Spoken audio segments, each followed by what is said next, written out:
Alack, the winter wind blows fierce and cold. The chilling breeze creeps through the cracks in thy walls, rustling the straw pallet upon which thou art sleeping. How thankful thou art for a warm cloak, a full belly, and a roof over thy head. The Little Ice Age was a period of cooler global temperatures that lasted from the 14th to the 19th century. This would be bad news for people living in colder regions like Northern Europe, where temperatures fell by as much as 2 degrees Celsius. And this might not sound like much, but remember that these people had no central heating or even thick winter jackets. Why? Well, both countries farmed similar crops at the time, and both experienced similar drops in temperature. In 1346, for example, the Black Death arrived in Europe on a ship carrying rats infected with the bubonic plague. What were those sins, you ask? Well, according to the chronicler John of Fordun, it was the introduction of the longbow. People faced a constant struggle to survive, and the odds were often stacked against them. Owning a piece of Banksy or a Basquiat used to be restricted to the ultra-wealthy. But now you can invest in contemporary art for just a fraction of what mega collectors pay. Since 2017, Masterworks has sold for paintings with every sale returning a profit to their investors. Their latest sale grossed over $22 million. In 1352, an English statute was passed that forbade anyone from exporting grain out of the country unless they had a license. This happened repeatedly throughout medieval history, and each time people seemed to become more hardened and less compassionate towards the poor. Once the winter snows had melted and the sun began to shine once more, life returned to normal and people could look forward to a whole new year. Of course, this didn't mean that winters were any less brutal, but it did mean that people knew that warmer days lay ahead. The intention was to keep food prices low, but it actually did the opposite and led to widespread hoarding and smuggling of grain. People were willing to risk execution and heavy fines just to get their hands on some extra grain. Thank you for listening to this episode of History for Sleep. If you enjoyed the show, then please leave a like and subscribe. Doing so will help us to reach more history lovers like yourself. Until next time, sleep well and dream of old. So you can imagine how difficult it must have been for poorer people to find food to eat. Why do you want to join their wait list for a chance to invest in their next offering? Then visit the link in the description below. There were regular food shortages, deadly outbreaks of disease, and the threat of war always loomed on the horizon. But perhaps most terrifying of all was the weather. Winters were cold, dark, and long, and a single harsh winter could have devastating consequences. And the destitute was sinful because it gave the poor a false sense of security. This attitude towards the poor only changed during the Black Death, when it became clear that the rich were unimmune from the disease. As a result, wealthy Europeans began to give money to the poor to help them through the crisis. Some argued that giving charity to the poor was actually a good thing, because it helped prevent the spread of disease. For example, in 1349, an English bishop suggested giving alms to the poor as a way to keep them off the streets and out of densely populated towns.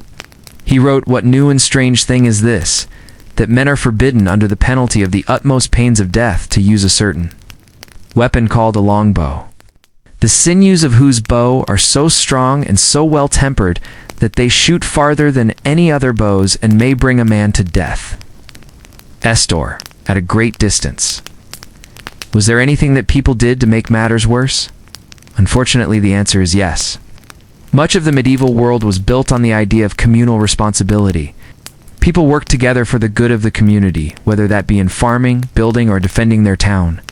However, this sense of responsibility didn't extend to the poor. Obviously, he was joking, but his words revealed the desperation people felt when they believed the world was ending for the second time.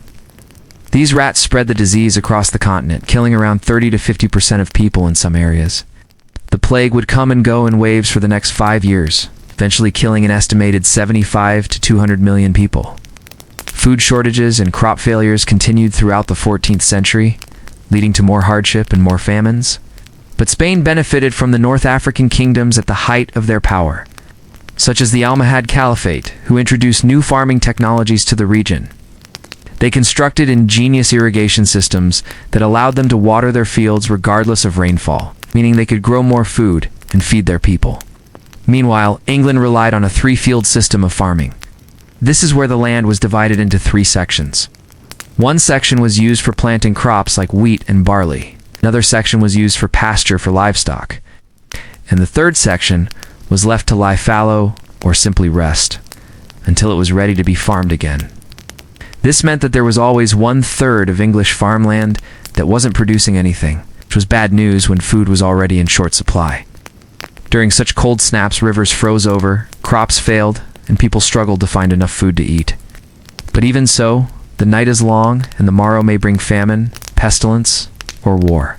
So close thy eyes, my little listener, and drift off to slumber with a tale of history for sleep. And tonight, we shall learn why medieval winters were so very brutal. The first and most obvious reason why medieval winters were so hard was because of the climate. Now, if you're thinking how come it's still summer, don't worry, I've got it. The reason for this ice age was a shift in the North Atlantic Oscillation, which is basically a change in wind patterns across the ocean. These eruptions released huge amounts of sulfur dioxide into the atmosphere, which reflected sunlight away from the Earth and led to a general cooling of the planet.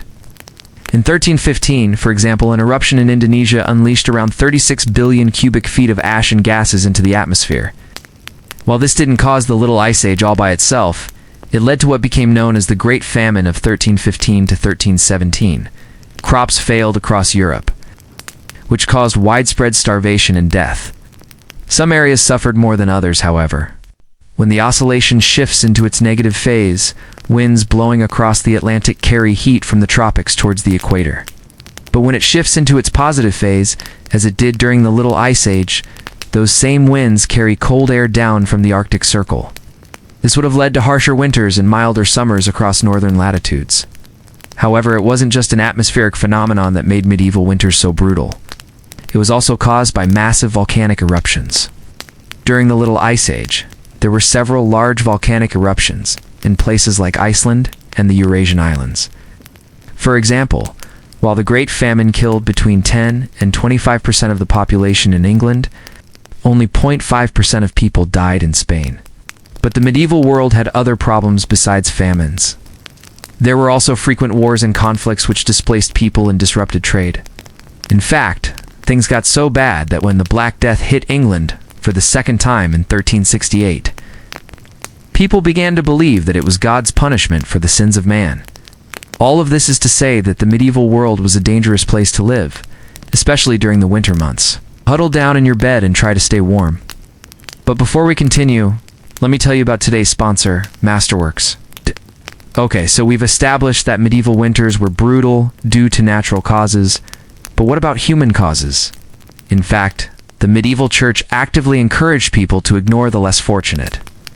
Arguing that helping beggars, however, this didn't really work, because while the rich gave more money to the poor, they also started hoarding food for themselves. Eventually, attitudes began to shift towards the poor once more, and they were largely ignored until the next crisis came along. But no matter how bad things got, there was always hope for spring. And with that thought in mind, let us bring our story to a close.